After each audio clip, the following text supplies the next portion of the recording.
mpendwa msikilizaji wa kipindi chako pendwa cha Kesha la Asubuhi. Baba yetu anajali. Baki nasi, fungua moyo wako.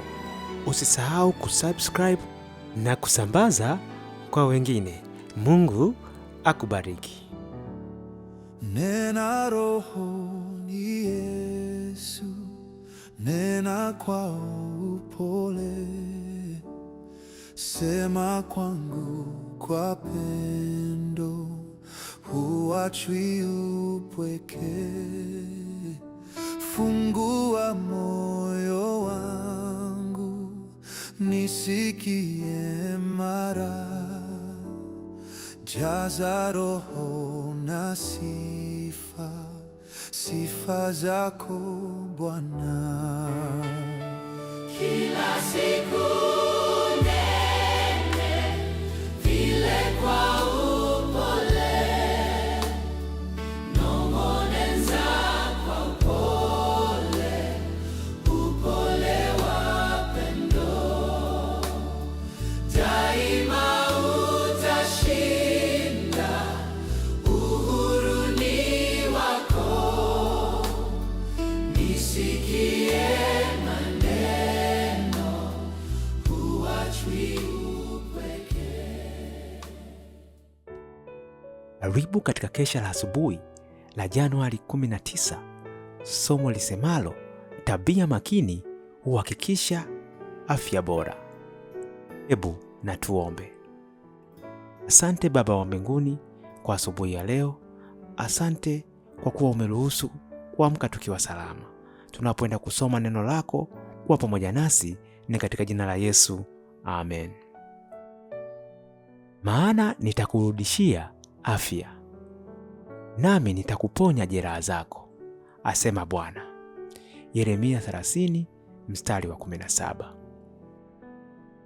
Akili haichoki wala haivunjiki mara kwa mara, kwa sababu ya kutumiwa kwa bidii na kusoma kwa bidii, kama inavyokuwa sababu ya kula chakula kisichofaa kwa wakati usiofaa na kutojali sheria za afya. Kula na kulala kwa wakati usiopangiliwa huzoofisha nguvu za ubongo. Mtume Paulo anatangaza kwamba ili mtu afanikiwe kufikia kiwango cha juu cha uchaji Mungu, lazima awe na kiasi katika mambo yote.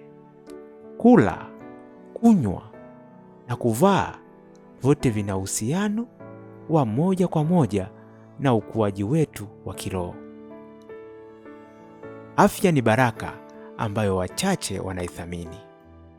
Wengi wanakula wakati wowote bila kujali kanuni za afya. Kisha utusi huifunika akili. Watu wanawezaje kuheshimiwa kwa kuangaziwa nuru ya Mungu wakati wao ni wazembe sana katika tabia zao, wasiojali sana nuru ambayo Mungu ameyatoa kuhusiana na mambo haya? Uzima ni amana takatifu ambayo Mungu pekee anaweza kutuwezesha kuitunza na kuitumia kwa ajili ya utukufu wake. Lakini yeye aliyeunda muundo wa ajabu wa mwili atajali kwa namna ya upekee kuutunza vyema ikiwa mwanadamu hawafanyi kazi kwa makusudi tofauti pamoja naye. Afya, uzima na furaha ni matokeo ya utii kwa sheria za asili zinazoongoza miili yetu. Ikiwa mapenzi na njia zetu vinapatana na mapenzi na njia ya Mungu, ukifanya mapenzi ya Muumba wetu, yeye atamtunza mwanadamu katika hali nzuri na kurejesha nguvu za kimaadili, kiakili na kimwili, ili kwamba afanye kazi kupitia kwetu kwa utukufu wake.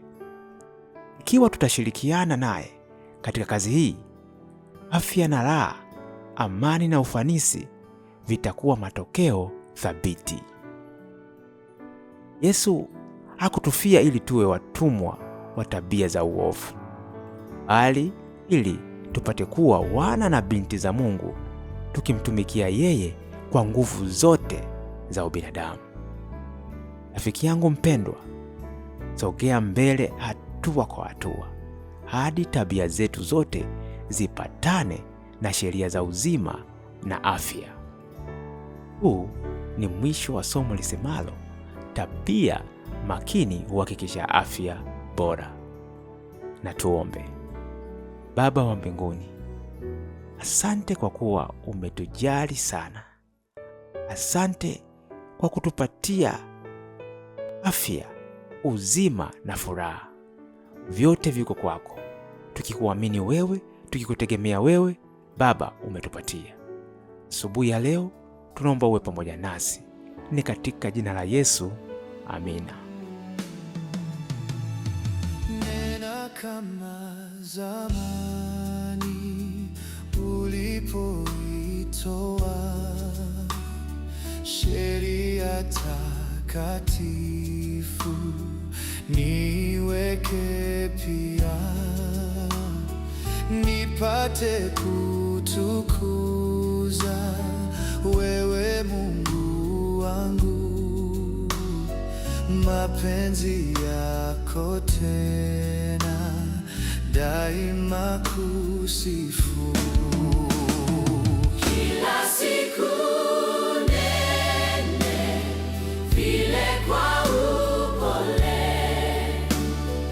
nong'oneza kwa upole, upole wa pendo. Daima utashinda, uhuru ni wako. Nisikie maneno, huachwi upweke. Kila siku nene vile kwa upole, nong'oneza kwa upole, upole wa pendo. Daima utashinda, uhuru ni wako. Nisikie maneno, huachwi upweke. Kila siku nene vile kwa upole, Nong'oneza kwa upole, upole wa pendo. daima utashinda, uhuru ni wako. Nisikie maneno, huachwi